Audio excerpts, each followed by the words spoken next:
In this video, you will learn about the role of the transition team in the urban sustainability transition, and we will discuss how they can support this process as an intermediary and as a change agent.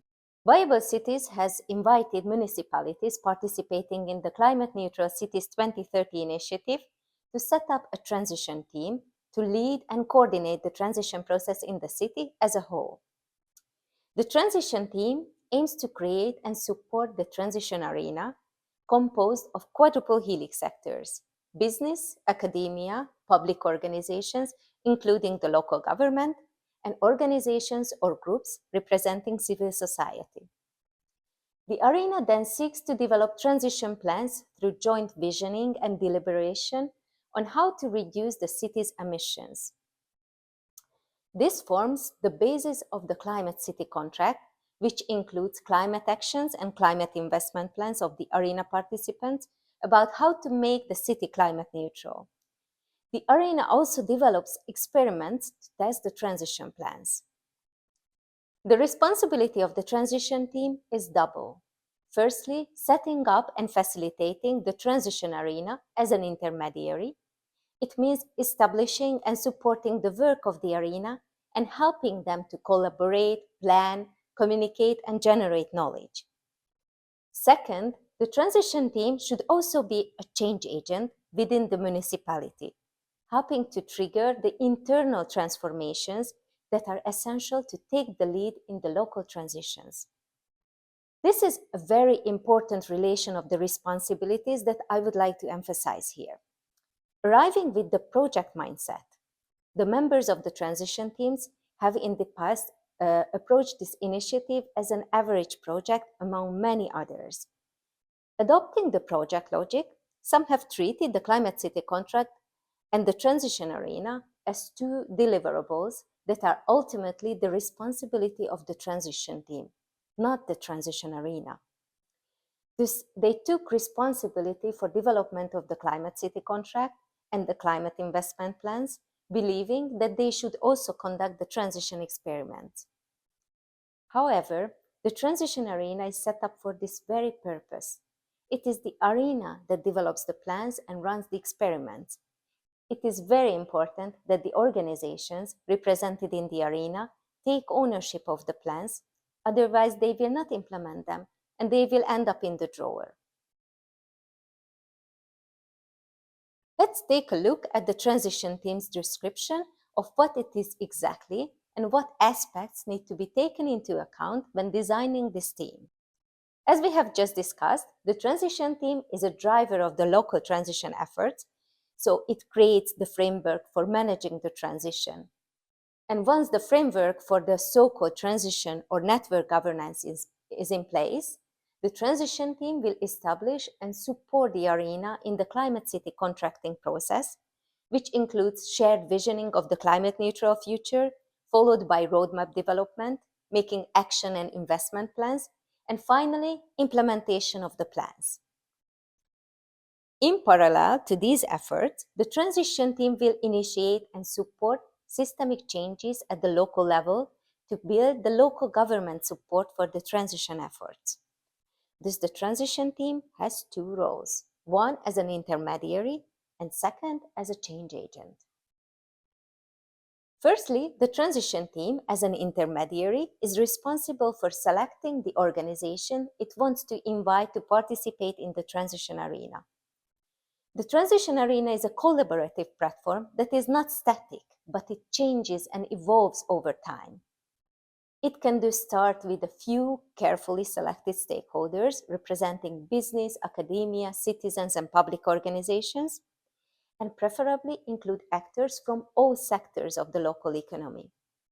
However, in order to bring about structural changes in society, more stakeholders need to be involved in the longer term. The transition team needs to develop a strategy on how to select and involve stakeholders and how to support the development of technical assistance. However, selection does not necessarily mean that all invited stakeholders will automatically join the arena. Therefore, the transition team could develop an incentive portfolio that can potentially help convince organizations to participate. Once stakeholders are on board, it is important to plan the ways and means of collaboration in the arena. While technical assistance can take many forms, certain functions to ensure smooth operations and active participation should be built into any plan. The main role of the transition team then is to facilitate and support the co-creation of transition plans in the arena, to facilitate transition experiments and support internal communication and decision making. Although the organizations represented in the arena have identified the importance of participating in the arena process and developing transition plans, it is not evident that they already own the plans and want to implement them. Their commitment must be nurtured and their understanding must be increased. This is what we call anchoring, ensuring that each organization is behind the plans that have been developed and are committed to their implementation.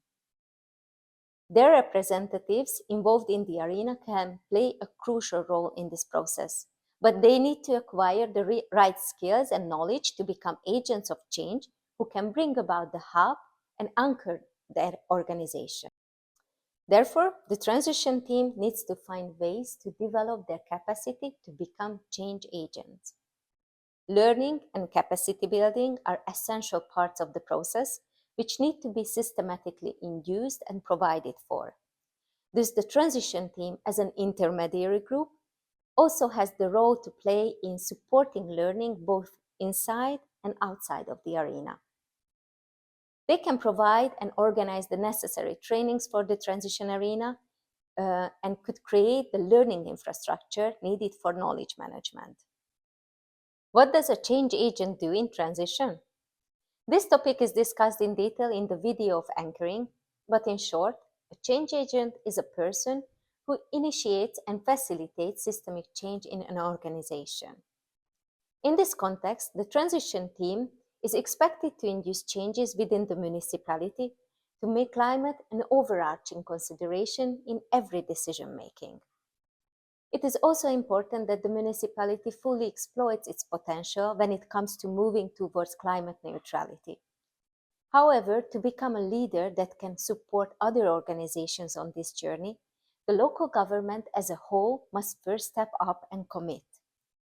Staff in different departments, such as health, education, or urban planning, need to understand the urgency and the importance of the mission, how it is relevant to their work, how they can contribute to the cause.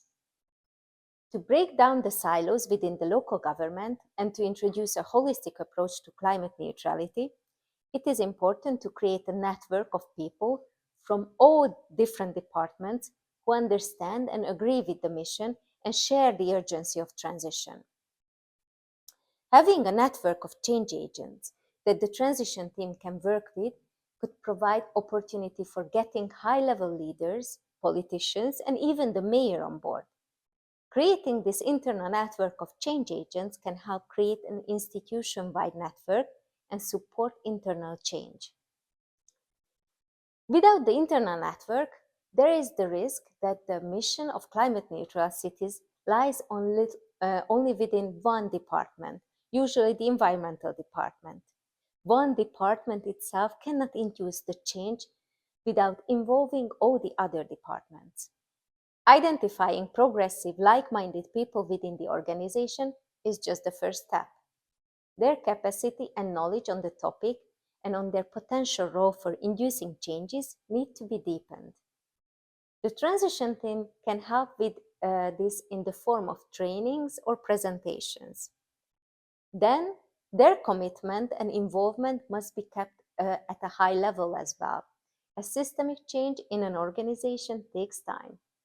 Therefore, the transition team might want to develop a learning infrastructure, platforms, and opportunities within the municipality where like-minded people can meet, learn, and exchange ideas. It also matters how people responsible for change interact with others in the organization. Every organization has its own language, which also reflects the core values of the organization. Look at what the buzzwords are, where the main emphasis is in meetings, how appreciative or dismissive certain things are spoken of, or what specific terms are used. Transition work also has its own terms and values, which may not fully reflect the language and the values of the local government. This difference may put people off, as they are used to their own language and may not understand the things that people who are advocating for the transition are talking about. To avoid tensions, everything should be interpreted to the language, values, and decision-making processes of the local government. Skills in the transition team, such as process planners, trainers, and communicators. When putting together the transition team, the different roles within the team should be taken into account to ensure that all relevant skills and personal qualities are present in the team in order to fulfill the roles and objectives. When I interviewed transition team 3 years ago, I noticed that in some cities, the transition teams were composed of modelers, energy or climate experts, while others were mainly composed of process planners, trainers, and communicators. While both teams had skills that were essential to work of planning and coordinating the transition process, it is important to have skills in the team that are aligned with the intermediary role, who can support in designing processes and learning and communication. A large and diverse network of local organizations. Transition team members need to have a large and diverse network of local organizations and mandate to be able to reach out to them in order to create the transition arena. Another success factor is to develop a plan in the transition team with actionable, results-oriented steps and concrete outputs. In my research, I have found that in the absence of such plans, the transition team can easily become ineffective and lost in translation. Some teams may have set long-term goals but not coupled them with short-term plans and actions, or they may have developed a roadmap that resulted in a never-ending planning process. The transition team develops result-oriented, achievable plans that focus on both roles, with plans to create a transition arena and plans to bring about systemic change within the municipality and to link these two. Defining responsibilities and means of cooperation. Once the transition team is set up, it is important to define the different roles and responsibilities of the members. To ensure the smooth operation of the transition team, it is important to plan ways and means of cooperation within the team and to set up some codes of conduct that are clear to all members. In my research, I found that the lack of clarity about the different roles and responsibilities can hinder cooperation and is the main effort. I spoke to members who, after a year, still had difficulty understanding their role in the team or why they were even involved. In other cases, the tasks and the roles were clear to all members, but communication within the team was somewhat ad hoc, which hindered the flow of information. This could also become a learning barrier, which can be a major obstacle, especially for innovative teams such as the transition team. This role and the tasks that the transition team undertakes are in many ways unique and innovative. No one has ever done this before in such a context. Being both a facilitator and responsible for change by supporting the innovation journey of others is a challenging task that requires continuous learning and reflection, as well as appropriate management of the knowledge created. Therefore, the transition team needs to pay attention to how it wants to manage learning and communication within the team. It should not be ad hoc, but if learning is captured and channels of communication are established with particular attention to creating regular opportunities for reflection, this will make joint work smoother and increase efficiency.